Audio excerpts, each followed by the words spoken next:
up. Terrain ahead. Pull up. Terrain ahead. Pull up. Alright, so what is it that's actually going on here? Why are these pilots getting a terrain warning while cruising at 37,000 feet? Well, I have talked about GPS jamming in some of my other videos, but what you're seeing here is even more complicated than that, and it can sometimes even affect more aircraft systems than just the GPS. Stay tuned.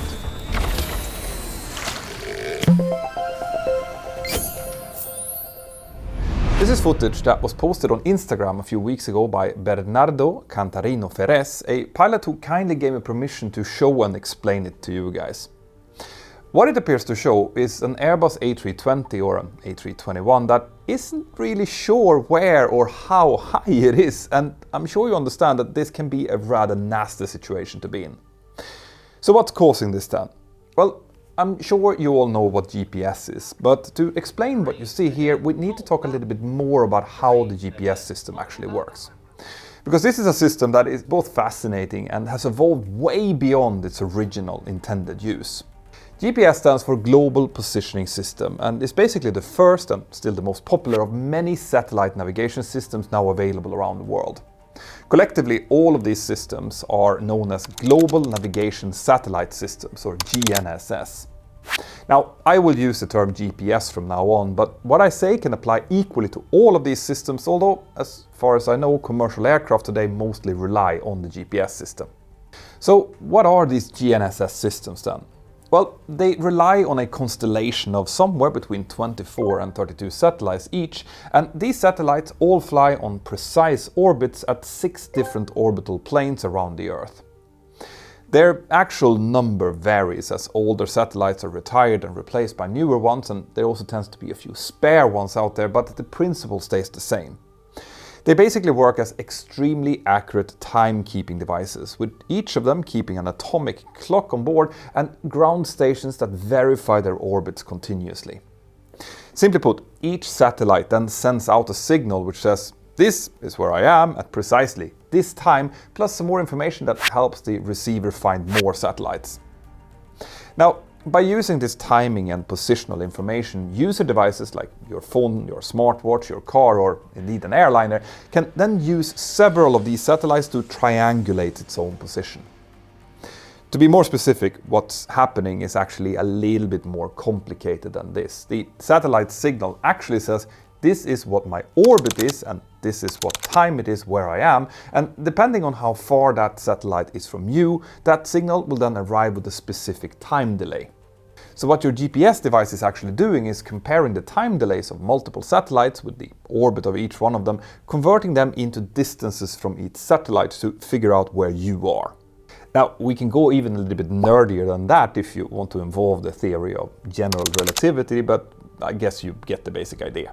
Of course, in our everyday lives, we don't have to think about any of this. Our phones and other devices may need a few seconds to position themselves after combining all of that information from more systems, but they generally sort themselves out pretty quickly, and then you can find your way to that sushi restaurant that you're looking for. Now, because we are using it in so many parts of our normal lives today, it's easy to forget that GPS actually started out as a military system. And even though most GPS devices today are in civilian hands, GPS itself still is a military system, which is now managed by the United States Space Force. The original purpose of GPS was to aid in the navigation of military aircraft and to guide various missiles and other weapons that could be pre-programmed with the coordinates of a target. The first studies on how a system like this could theoretically work and be used started way back in the 1950s and 60s, but only on a theoretical base then. The first satellites were then launched in the late 1970s, but the GPS system wouldn't get fully operational until much later than that. Now, initially at least, the plan was to keep GPS signals encoded in such a way that only the military could use them. That plan might have changed eventually anyway, but the event that drove the US government to release it to the public was the shootdown of Korean Airlines Flight 007 back in 1983. This was a 747 with 269 passengers and crew, which was shot down by a Soviet fighter jet after it had strayed into Soviet airspace due to a navigation error. GPS was still far from ready at a global scale in 1983, but this tragedy convinced the United States to start offering GPS to anyone for free as a public service. The GPS signal was initially degraded for public users, making it less accurate but still good enough for most applications at the time. But various companies soon started figuring out ways to get around this accuracy limitation. So in the year of 2000, that deliberate degradation was finally taken away. Our GPS devices are now more or less as accurate as military ones, and in fact there are still some great tricks that we can use to make these devices even more accurate, although that can be a double-edged sword, as I'll soon explain. The accuracy and availability of GPSs has meant that we have found more and more ways to use it. And by the way, we don't just use it for positioning purposes. Many devices also use GPS data to correct their own time, and this includes our aircraft clocks. That's why the first indication of a failing GPS receiver or signal, in our cockpit on the 737 at least, tends to be a failed clock. But the thing is, since GPS still remains a military system, its owners could decide to switch it off at any time. Or it could also be configured so that the GPS service may be restricted in certain parts of the world where a military campaign is ongoing, for example. That's why a lot of other countries like Russia, China, India, and even the European Union have developed and launched their own systems. These systems have slightly different orbits and layouts, but they all operate using the same principle. So today a lot of consumer devices can actually use more than one system at the same time, making the operation more robust. Now, I've made a video about what was happening to GPS shortly after Russia had escalated its attack on Ukraine back in 2022. In that video I explained how GPS was frequently getting jammed in certain parts of Northern Europe, the Black Sea, and even in some areas in the Middle East. Since GPS and other such systems are military in nature, it's not difficult to understand why someone might not want them to work during a war or in other times of geopolitical tension. But how does jamming differ from spoofing, and how does this relate to that Instagram video that we saw in the beginning? Well, I'll explain that in detail just after this. If you think about the many ways we use GPS to find our way around the world today, imagine if you had a similar guide for your online journeys. Well, that's where today's sponsor, NordVPN, comes in. You can think of Nord as a virtual guide, making it easy to connect globally and access content safely from wherever you are. NordVPN is my go-to for checking out, well, basically everything online, and also for accessing geo-blocked websites for my research. They're also a key player in making sure that the Mentour merch store gets seen worldwide and that all of our products can be seen by everyone, since we've actually received reports that that's not always the case. What's also really cool is that NordVPN has now leveled up and is not only a VPN nowadays, but also a powerful cybersecurity tool that can help you to avoid anything from annoying ads, phishing attempts, and even to scan files for malware before you download them. Now, if this sounds interesting to you, you will get 4 free months if you sign up for the 2-year plan using the link here below, which is nordvpn.com/mentor now. And remember, you can test NordVPN completely risk-free for 30 days with a guaranteed refund if it doesn't fulfill your needs. Thank you, Nord. Now back to the video. Now, since an aviation tragedy was the triggering event that made GPS available to the public, it's not surprising that the aviation industry has embraced GPS widely. Today we use it for many things, but ultimately to improve navigation accuracy and to add another layer of safety. The complicated grid of airways that we use today mostly aren't defined using ground navigates anymore, but instead, with a few exceptions, they are defined using GPS coordinates. And closer to the airport, we have also lately started adding the benefit of RNAV LPV approaches, who are constructed to eventually replace instrument landing systems, or ILS, especially in smaller airports and in poorer parts of the world. But the question is now starting to become if that will even be possible. Well, the actual raw accuracy of GPS isn't as good as the accuracy we get from an ILS system. So, for now at least, to do a full Category 3 approach with an autoland, we still need the airport to have approved and tested ILS equipment, as well as procedures and power redundancies for the runway that will be used. But that could potentially soon change. There are ways to improve or augment the GPS accuracy by combining it with some other system. This process is called GNSS augmentation, and we can do it either with something known as satellite-based augmentation system, SBAS, or Ground-Based Augmentation System, GBAS. And despite what these different names suggest, SBAS and GBAS work in very similar ways. Both of these systems use ground reference stations, who continuously measure the accuracy and deviations of the GPS signals in each location. Then, in the case of an SBAS, the satellite-based augmentation system transmits this corrected information up to dedicated satellites, who then sends it back to the aircraft or the other platforms who are receiving it. GBAS, or ground-based augmentation systems, do require some ground equipment, as their name suggests, and that's basically an array of antennas that measure the same GPS accuracy and deviation as the satellite-based system do. But in this case, the ground-based equipment then transmits this information directly out to the aircraft that needs it. This is often even a bit more accurate than the satellite-based augmentation, so it's already in use for Category 1 and Category 2 approaches at equipped runways and for aircraft that can carry that required receivers. Eventually, full Autoland Cat 3 approaches should become possible with this system as well, but as far as I know, that hasn't happened yet. Let me know if I'm wrong here, and whilst you're down in the comments, remember to like and subscribe. Now, some of you are probably wondering what these augmentation systems have to do with GPS jamming and spoofing. Well, as I said before, ground-based augmentation used to improve GPS accuracy can be a double-edged sword, and here's why. If we can use ground-based stations to measure the accuracy of GPS signals, improve them, and then broadcast the correction, then what if we used similar equipment but the other way around? Well, while you let that sink in, let's talk about the difference between GPS jamming and spoofing. As I explained in my previous video, GPS signals need to travel really great distances, which means that they tend to be quite weak when they actually arrive to the gadget which is going to use them. This means that it's relatively easy for someone to transmit a competing signal, which effectively acts as white noise, blanketing out all of the GPS reception. There are several devices used to do this deliberately, especially when, for example, a key politician are traveling around in a motorcade, for example. But there have also been people who have tried to use these type of devices for their own purposes, for example to try and hide their position from their employers whilst driving company cars with trackers. But as ideas goes, this one is really bad and highly illegal, and because of that it can also become very expensive.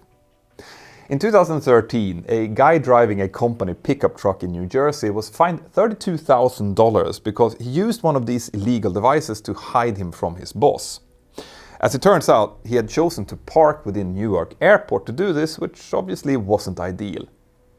Newark was one of the first airports implementing a version of ground-based augmentation system, which this guy's trick device ended up blocking, and unfortunately for him, the device transmissions also made him very easy to track. Now, what this guy was doing is an example of GPS jamming. It is basically a denial of service, and at a local level it's relatively easy to do, again because of how weak the GPS signals are. But GPS spoofing, on the other hand, is much more than just white noise and a bit more sophisticated. A spoofing signal is basically something masquerading as a proper GPS signal or a related signal from an augmentation system, which still allows a GPS receiver to think that it's receiving a proper signal. Now, aircraft generally have more than one GPS source on board in case one of our onboard systems would fail, but in this case, obviously, since both GPSs will then be fed the same dodgy signal, they may well agree with each other and not detect that something fishy is going on. This is a much more advanced form of interference that can be considerably harder to identify quickly, and this is likely what was happening to that aircraft that we saw in the beginning of the video. Identifying that these signals are indeed spoofing quickly is really important, because the ways that we have integrated GPS into other aircraft's functions has become much deeper and more complicated than just the GPS navigation system. In theory, if the GPS stops working in our aircraft, we just switch over to another form of navigation, like for example conventional navigation with VOR and NDB beacons. But typically, our first alternative to GPS is our Inertial Reference System, or IRS. Now, we have more than one of these systems as well, and they align themselves before the flight while we're still sitting at the gate. The IRSs use laser gyros, and they are so sensitive that they can sometimes even be difficult to align if it's particularly windy outside when we're starting our day. These systems can sense every turn and every acceleration that the aircraft makes in all three axes, and by taking those accelerations into consideration, they can then track our position all the way through the flight. But the problem is that the IRS will progressively become less and less accurate over the course of a day, which is why its data can be updated from other aircraft sources. These updates can come from conventional VR DME navaids, or they can come from the GPS. That is where GPS spoofing has the potential to become a seriously big headache compared to GPS jamming. You see, if we simply lose the GPS due to jamming, for example, well, then the IRS will just take over, working from the latest known update of the GPS-derived position. But if a fake GPS signal continues to come in for a while and we don't immediately figure it out, well, then our IRSs could get updated with corrupted positioning data, and then suddenly we have neither GPS nor IRS to rely on. Now, in practice, in many cases, the aircraft flight management computers are clever enough to figure out that there is something wrong here, because the shift between the good and the bad GPS data won't make any sense given the speed and altitude of the aircraft, for example. This means that the pilots should get a warning, or possibly multiple warnings, that something isn't right when this is happening. And that brings us back to that video of the Airbus A320 cockpit that was cruising merrily at 37,000 feet. Now, I am not an Airbus pilot, but from what I've been able to find, the Airbus A320 family has 3 Air Data Inertial Reference Units, or ADIRUs. These units compare data from redundant GPS and IRS sources, also comparing them with the aircraft's air data sensors that determines its speed and its altitude. Now, there are different failure modes to these systems that I won't start to speculate on here, but one result of this GPS failure that we can see is a glaringly false enhanced ground proximity warning at an altitude where there clearly can't be any obstacles. The EGPWS gets its information from a ground elevation database, so if it doesn't have the right information about where the aircraft is, it can give these kind of faulty messages, which are designed to be really hard to ignore, of course. Now, in terms of navigation, the pilots here may be able to just explore a few options, and if they all fail, they can switch to using conventional navigation with VR and the B beacon, so that's not really a huge problem. But as you can see, the primary navigation isn't their only problem. They're also having to deal with a hugely distracting warning, which will make the hair stand up on most pilots' arms.